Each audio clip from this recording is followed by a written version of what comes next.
মানে এইটাই মানে এরকম খুঁজে পেতেছিল না আমার ফ্ল্যাটের লেখাপড়া বন্ধ আমিও তো কাজকর্ম করতাম পারতেছি না আমার আমার বাড়ি কোনো জিনিস আনলাম নিঃশ্বাস ডাক্তারের মানে আমি যে 10 টাকা রোজগার করে খামো এই রুজিও নাই আমার কোন ইয়ে নাই আমার ফ্ল্যাট আছে 14 দিন ধরে স্কুল বন্ধ করে ছেড়ে দিচ্ছি স্যাররা খবর দিতে আসছে যাইতে না স্কুল গুলো দিতে না ফ্ল্যাটে মানে কোন জায়গায় আছে কোন খোঁজ খবর নেই বুঝতেছি।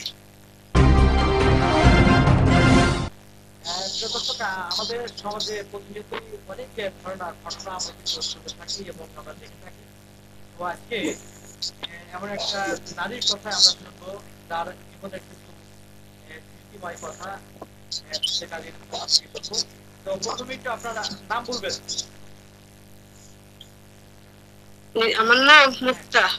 মুক্তা। মুক্তা আচ্ছা, আপনি কোন জায়গা থেকে বলছেন? আপনার বাড়ি কোথায়? এটা খোলা গ্রাম গাছের দিয়া প্রাইমারি স্কুল এটা কোন জেলা? শিবপুর নরসিংদী জেলা শিবপুর থানা। আচ্ছা, কি একটু ঘটনা সংক্ষেপে বলেন তো, একটা ঘটনা শুনি।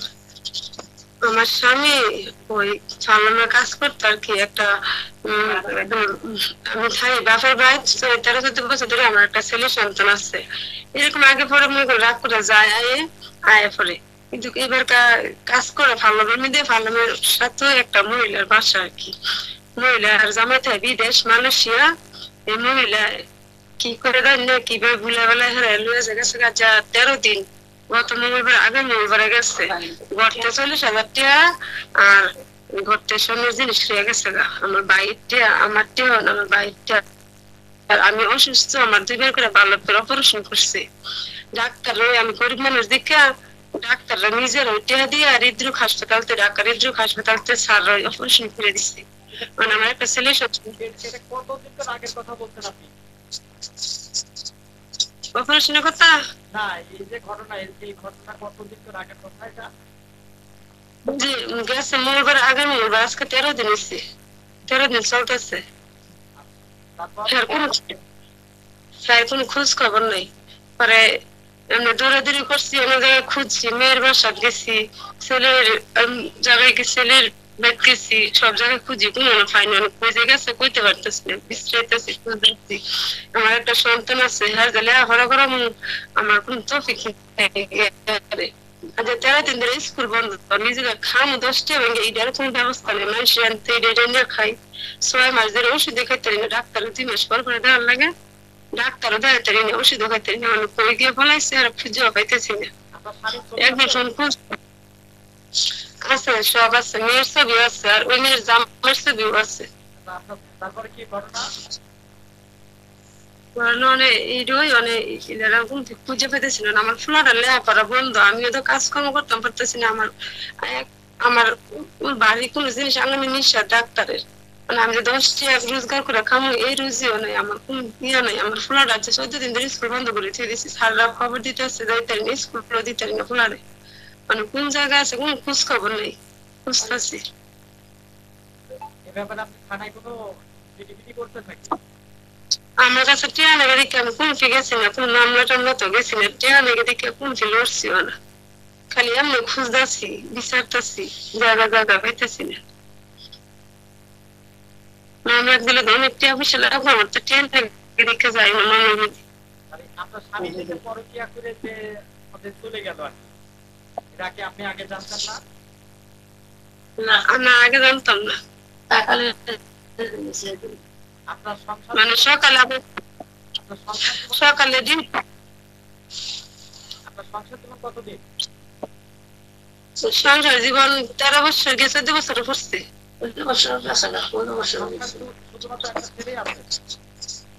জি আমার অসুস্থ দেখে 7-8 বছর ধরে ডাক্তার আগে যখন কোনো সংসারে অশান্তি ছিল কাম করছে না বাদামিগিরি করছে বিয়ের পরের থেকে অশান্তি মানে এই পর্যন্ত ঠেলে ধাক্কা এই যে মুখ নিছি কাম টাম বাসা করে করছে আমি আমার গার্মেন্টসে কাজ করছিলাম 3-4 বছর ইমন হয়ে গেছে পরে আমি গার্মেন্টসে কাম করে করে খাইছি বাঁধছি অনেক গার্মেন্টসে কাম করলো আমার দেশ শক্তিও নাই গে ডাক্তারের ডাক্তারের কাউকে ফোন করছি স্যার আপনার বাসাতে আমার একটা কাজ দেন না স্যার কয় তুমি কোনো কাজ করতে পারত না বাসার মধ্যে কাজ করতে পারত না ডাক্তারে ফোন দিছিলাম ঢাকা তোমার স্যার করে না আমি স্যারের কাছে ফোন দিছিলাম তুমি কোনো কাজ করতে পারত না তার মানে শারীরিক ভাবে আপনি খুবই অসুস্থ?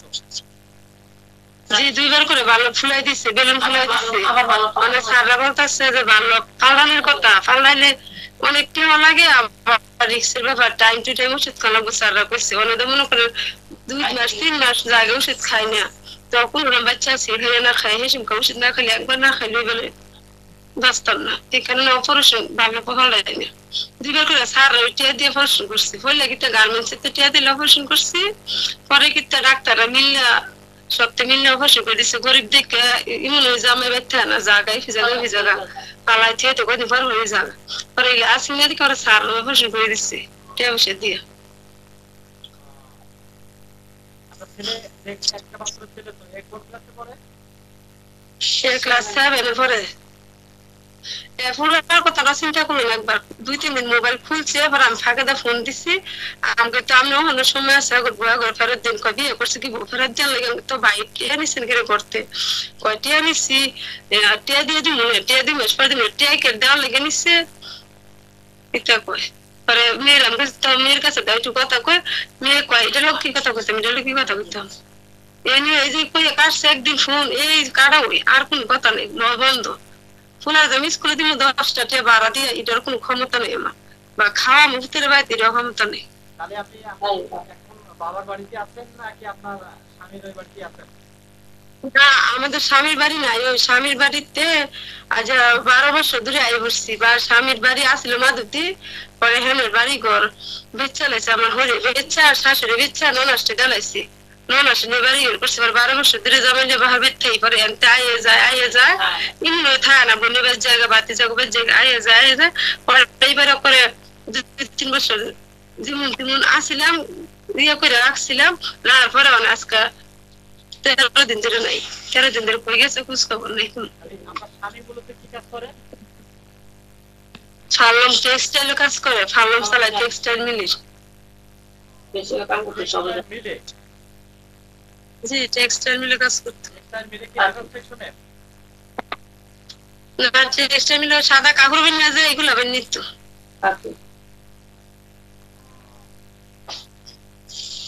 মানে এখন আপনার চাওয়াটা কি? চাওয়াটা কি, হ্যাঁ যাতে যে কোনো জায়গায় যাতে বাড়ি আইয়া যাতে যে করে একটা করতো না, আমি পুতুর কি করবো, আমি একটা অসুস্থ মানুষ, লেখাপড়াটা নষ্ট হইতেছে, 13 দিন ধরে স্কুলে যায় না, 10টা টাকা লেগে পুতুরে ভাড়াও দিতে পারি না, খাওয়াইতে না, না ও তো 10 টাকা খুঁজে মজা লাগে, 10টা দিতে নেই, এলে বাড়ি দিয়ে একটা কিছু করবো, স্কুলে তো বাড়ি না, কই গিয়ে ফলাই রয়েছে কইতে পারি না, এলে যেতে বাড়ি আই জানোই থাও। তাহলে খুব মানবতার জীবনযাপন করছেন? জি অনেক কষ্ট দিয়ে গেছে। আমার বাবা একটা ইয়ে না, আমার বাবা গরিব রিক্সা চালায়, আগে যাই গার্মেন্টস কাম করে চলতেছেন, তো গার্মেন্টস কাম করতে পারি না। আপনার ভাই কয়টা? আমরা 3 বোন 1 ভাই।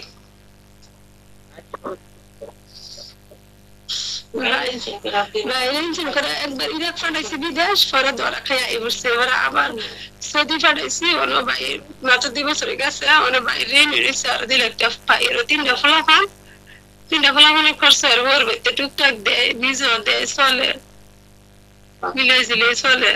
আমার আব্বা রিক্সা চালায়, ভ্যান গাড়ি। জি বাবা মা কি পাশেই আছে, মানে সাথেই আছে? মা আছে সাথে, আব্বা শুয়ে রয়েছে পাশে। এখন মোট কথা বাবার সংসারে আর কি থাকা? জি বাবার সংসারে থাকতেছি। ঘরটাও আছে, গার্মেন্টসে তার চাকরি করো, আর বাবা স্টুডি সুন্দর। মোবাইল নাম্বার আছে? মোবাইল নাম্বার আছে, বন্ধ স্যার, বন্ধ করে দিচ্ছি। তাহলে আপনার যে সমস্ত আত্মীয় যারা আছে, বা ওর আপনার স্বামীর যে সমস্ত আত্মীয় যারা আছে, তাদের বাড়িতে খোঁজ খবর নিচ্ছেন নাকি? সবার বাড়ি খোঁজ খবর নিচ্ছি, কিন্তু মেয়ের হয়তো 2-1 আত্মীয় বাড়ি রয়েছে, আমি তো মেয়ের আত্মীয় বাড়ি চিনি না। আমি যে এনার আত্মীয়, আমার আত্মীয় বাড়িতে যাইতোই না, এনার আত্মীয় বাড়ি সবখানে খবর লইছি, কিন্তু মেয়ের আত্মীয় বাড়িতে আমরা গেছি, নানির বাড়ি, মেয়ের বাড়িতে, শ্রীনগর, হ্যাঁ তার আমার মারার বাবা করছে, বাড়িতে স্বাস্থ্য বাইরে আর মার তুলেছে, আমরা ডরে আই বলছি। ওই যে মেয়ের সাথে সংসার করতে আপনার পরকীয়া করে চলে গেছে, ওই মেয়েটার বাড়ি কোথায়? বৈরব শ্রীনগর সরো। ওই শ্রীনগর বাজার। কখনো দেখছেন আপনি? না কোন সময় দেখছিও না, এটা তেলের শুনছি না। একদিন কইছো না জানি না এই সব আপাশে মানে ওই মেয়েটা বিবাহিত কি অবিবাহিত তাও তো জানেন না। না আগে জানতাম না, পরে গেছে পরে জানছি, পরে সে মেয়ের জামাই কথা কইছে, মেয়ের শ্বশুর শাশুড়ির কথা কইছে, মেয়ের এমনি নন্দেরা আর মেয়ের জামাই বিদেশ থেকে ফোন দিচ্ছে, এমনি গেছে পরে দেখা কথা কইছি, সপ্তাহ লোক বাইক গেছি কথা কইছি, মেয়ের ঘরেরা ফোন দেয়। তাহলে শেষ কথা হলো আমার মাধ্যমে মুখ্য কথা আপনার স্বামীর একটি সন্ধান চাচ্ছেন। যে কই আছে বাড়ি আয়ে কোন একটা ফয়সালা দেয়, কেমন আমি চলবো কি করবো।